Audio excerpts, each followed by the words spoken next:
Shalom, everyone, from the Integral House of Israel. I'm going to be going over the fourth Aliyah from Parashah Rayah. I'll be reading today from the book of Deuteronomy, chapter 14, verse 1 through 21. And I'll also be reading from the book of 1 Corinthians, chapter 1, verse 1 through 31. Since you are the people of the Lord your God, never cut yourselves or shave the hair above your foreheads in mourning for the dead. You have been set apart as holy to the Lord your God, and he has chosen you from all the nations of the earth to be his own special treasure. You must not eat any detestable animals that are ceremonially unclean. These are the animals you may eat: the ox, the sheep, the goat, the deer, the gazelle, the roe deer, the wild goat, the addox, the antelope, and the mountain sheep. You may eat any animal that has completely split hooves and chews the cud. But if the animal doesn't have both, it may not be eaten. So you may not eat the camel, the hare, or the hyrax. They chew the cud, but do not have split hooves, so they are ceremonially unclean for you. And you may not eat the pig. It has split hooves, but does not chew the cud, so it is ceremonially unclean for you.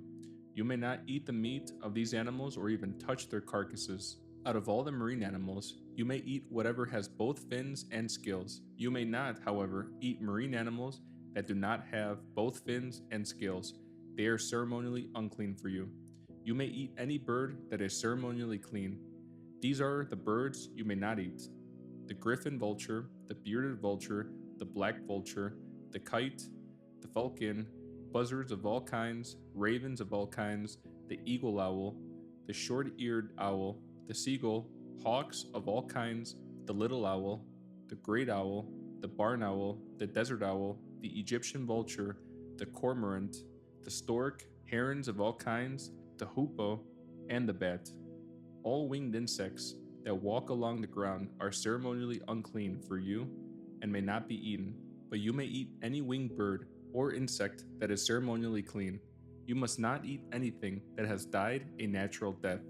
You may give it to a foreigner living in your town, or you may sell it to a stranger, but do not eat it yourselves, for you are set apart as holy to the Lord your God. You shall not boil a young goat in its mother's milk. Next, I'll be reading from the book of 1 Corinthians, chapter 1, verse 1 through 31. This letter is from Paul, chosen by the will of God to be an apostle of Yeshua the Messiah, and from our brother Sosthenes. I am writing to God's church in Corinth, to you who have been called by God to be his own holy people. He made you holy by means of the Messiah Yeshua, just as he did for all people everywhere who call on the name of the Lord Yeshua the Messiah, their Lord and ours. May God our Father and the Lord Yeshua the Messiah give you grace and peace. I always thank my God for you and for the gracious gifts he has given you, now that you belong to Yeshua the Messiah. Through him, God has enriched your church in every way, with all your eloquent words and all your knowledge. This confirms that what I told you about the Messiah is true. Now you have every spiritual gift you need as you eagerly wait for the return of our Lord Yeshua the Messiah. He will keep you strong to the end, so that you will be free from all blame on the day when our Lord Yeshua the Messiah returns. God will do this, for he is faithful to do what he says. He has invited you into partnership with his Son, Yeshua HaMashiach, our Lord. I appeal to you, dear brothers and sisters, by the authority of our Lord Yeshua the Messiah, to live in harmony with each other.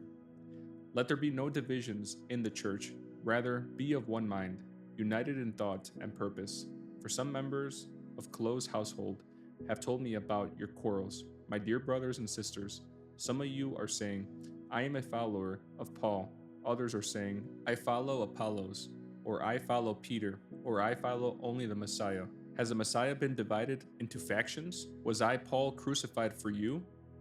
Were any of you baptized in the name of Paul? Of course not. I thank God that I did not baptize any of you except Crispus and Gaius, for now no one can say that they were baptized in my name. Oh yes, I also baptized the household of Stephanas, but I don't remember baptizing anyone else. For Christ didn't send me to baptize, but to preach the good news, and not with clever speech, for fear that the cross of the Messiah would lose its power. The message of the cross is foolish to those who are headed for destruction, but we who are being saved know it is the very power of God. As the scriptures say, I will destroy the wisdom of the wise and discard the intelligence of the intelligent. So, where does this leave the philosophers, the scholars, and the world's brilliant debaters? God has made the wisdom of this world look foolish, since God in his wisdom saw to it that the world would never know him through human wisdom. He has used our foolish preaching to save those who believe. It is foolish to the Jews who ask for signs from heaven, and it is foolish to the Greeks who seek human wisdom. So when we preach the Messiah was crucified, the Jews are offended, and the Gentiles say it's all nonsense. But to those called by God to salvation, both Jews and Gentiles, the Messiah is the power of God and the wisdom of God. This foolish plan of God is wiser than the wisest of human plans, and God's weakness is stronger than the greatest of human strength. Remember, dear brothers and sisters, that few of you were wise in the world's eyes, or powerful or wealthy when God called you. Instead, God chose things the world considers foolish in order to shame those who think they are wise. And he chose things that are powerless to shame those who are powerful. God chose things despised by the world, things counted as nothing at all, and used them to bring to nothing what the world considers important. As a result, no one can ever boast in the presence of God. God has united you with Yeshua the Messiah. For our benefit, God made him to be wisdom itself. The Messiah made us right with God. He made us pure and holy, and he freed us from sin. Therefore, as the scriptures say, if you want to boast, boast only about the Lord.